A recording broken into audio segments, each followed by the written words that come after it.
আমি professor ইউনূসকে coat করছি, উনি যেটা বলেছেন, আমরা বড় যুদ্ধাবস্থার ভিতরে আছি।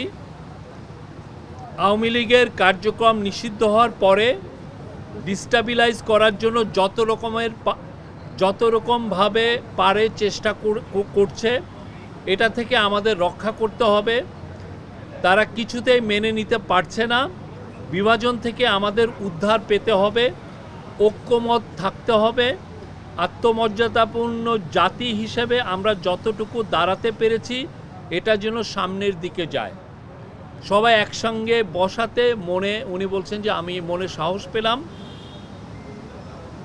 সুষ্ঠু নির্বাচন করতে না পারলে আমি অপরাধী অনুভব করব।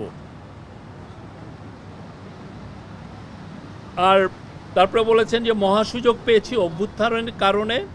ধ্বংস হয়ে যাওয়া দেশকে টেনে আনা, আওয়ামী লীগকে নিষিদ্ধ করার সঙ্গে সঙ্গে আর একটা যুদ্ধ পরিস্থিতি তৈরি হয়েছে দেশের ভিতরে এবং বাইরে, যাতে আমরা এগোতে না পারি, যাতে সব কিছু কলাপস হয়ে যায়, আবার যাতে গোলামিতে ফেরত যাই। এটা উনি বলেছেন। মানে যারা এই কনস্পাইরেসিগুলো করছে তাদের ইন্টেনশন হচ্ছে আমরা যেন আবার গোলামিতে ফেরত যাই।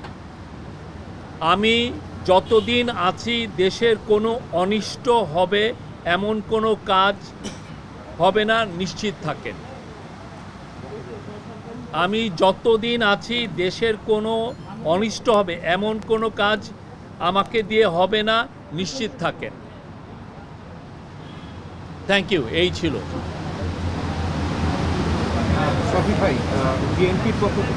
আপনি কোন আমি স্টার নিউজে আছি।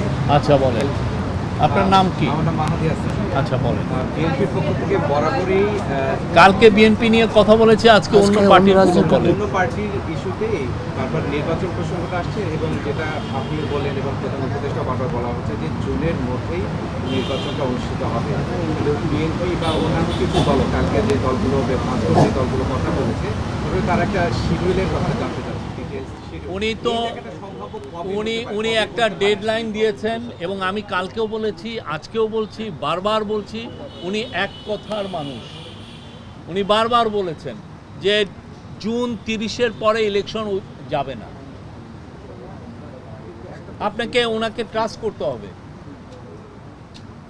এটা ডিসেম্বর থেকে জুন মাসের 30 তারিখ পর্যন্ত এর মধ্যে ইলেকশন হবে। ওই জুন মাসের 30 তারিখে জুলাই মাসের 1 তারিখে যাবে না। আপনি রোডম্যাপ, এটাই আপনাকে, ওইটা যখন সময় আসবে উনি রোডম্যাপ বা যেটা শিডিউল সেটা ঘোষণা করবেন। আমরা তো এটা বারবার বলছি, আর একটা না, এটা নিয়ে কিন্তু আমরা দিনের পর দিন, মাসের পর মাস বলছি। আমি জানি না এটা কেন, এটা এমবিগুইটি আছে। ওনার এখানে তো কোনো এমবিগুইটি নাই। Any question? স্যার, জনগণ তো চায় যে এই সরকার আপনার নাম পরিচয় দিয়ে বলুন। আবার না, আমার নাম মামুন, জেটিভিতে। হ্যাঁ, সাধারণ জনগণ তো চায় যে ডক্টর ইউনূস সাহেব আরও 5 বছর থাক, মানে দেশের উন্নয়নের জন্য। ইউনূস সাহেব, প্রফেসর ইউনূস জানিয়েছেন উনি জুন মাসের 30 তারিখের পরে থাকবেন না, একদিনও থাকবেন না। স্যার, সেক্ষেত্রে যদি জনগণ চায়, আমি বললাম তো, উনি বলেছেন জুন মাসের 30 তারিখের পরে একদিনও থাকবেন না। Any other question?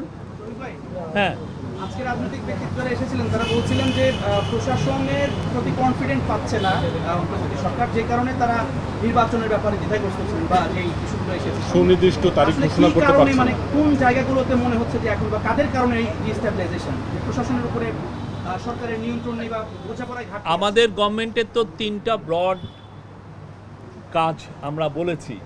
একটা হলো সংস্কার, আর একটা হচ্ছে বিচার, আর একটা হচ্ছে নির্বাচন। তো এই সংস্কারের কাজের মধ্যে সংস্কারগুলো হওয়ার পরে আমরা যখন পূর্ণ সংস্কার করতে পারবো, দেখবেন যে ইলেকশন এগুলো বিষয়েও আমরা মানুষের আস্থা পাবো।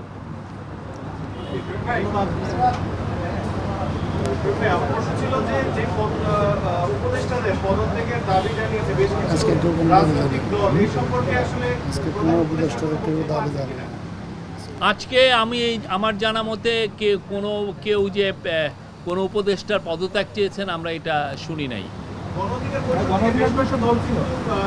তুলেছে, তারা বলেছে যে উপদেষ্টাদের যে বর্তমান দায়িত্বশীল আচরণ নিয়ে ওনারা সুনির্দিষ্ট দাবি করেছেন বলে আমার মনে হয় না, সুনির্দিষ্ট দাবি করেছেন বলে আমি জানি।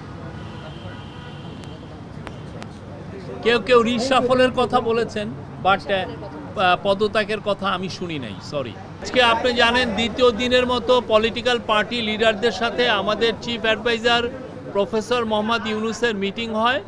আজকের মিটিংয়ে ওনার সাথে 3 জন উপদেষ্টা ছিলেন। ফারুকে আজম সাহেব ছিলেন উপদেষ্টা liberation war affairs, AFM Khalid Hossain ছিলেন, উনি রিলিজিয়াস অ্যাফেয়ার্স উপদেষ্টা, এবং ইন্ডাস্ট্রিজ উপদেষ্টা আদিলুর রহমান খান ছিলেন। তো আজকে আপনি জানেন যে আজকের মিটিং কালকের এই মিটিংয়ের একটা কন্টিনিউশন, এবং এই মিটিংয়ের মূল যে থিমটা ছিল যে এই পার্টিগুলো আসলেন, পার্টির যে লিডাররা তারা স্যারকে, প্রফেসর ইউনুসকে সমর্থন জানিয়েছেন, তার রিফর্ম, তার বিচার, এবং আমরা যে রিফর্ম করছি, আমরা যে বিচারের কার্যক্রম শুরু করেছি, এবং আমরা যে নির্বাচনের জন্য যে কাজ করছি সেইটার জন্য তারা তাদের সম্পূর্ণ সমর্থন জানিয়েছেন। আর অ্যাট দ্য সেম টাইম তারা বলেছেন যে তারা আমাদের চিফ অ্যাডভাইজার এবং আমাদের যে ইন্টারিম গভর্নমেন্টের পাশে থাকবেন। এটা ছিল মূল মেসেজ। আর অনেকগুলো বিষয় নিয়ে কথা হয়েছে, ইলেকশন নিয়ে কথা হয়েছে, রিফর্মের প্রোগ্রেস নিয়ে কথা হয়েছে। ইলেকশন নিয়ে কেউ স্যার আবারও জানিয়েছেন যে তিনি ইলেকশন ডিসেম্বর থেকে জুনের মধ্যে করবেন, এবং 30শে জুনের ওই পারে যাবে না, ইলেকশনটা 30শে জুনের মধ্যে হবে, উনি আবারও জানিয়েছেন, এবং এতে সবাই সন্তোষ প্রকাশ করেছেন। এই ছিল আজকের মূল মিটিংয়ের খুবই আমি সংক্ষিপ্ত সার যদি বলি, এটাই ছিল মেন। আর স্যার তার ভাষণে দুইটা গ্রুপের সাথে ইন্টারাকশনের সময় কিছু কথা বলেছেন, তার মধ্যে আমি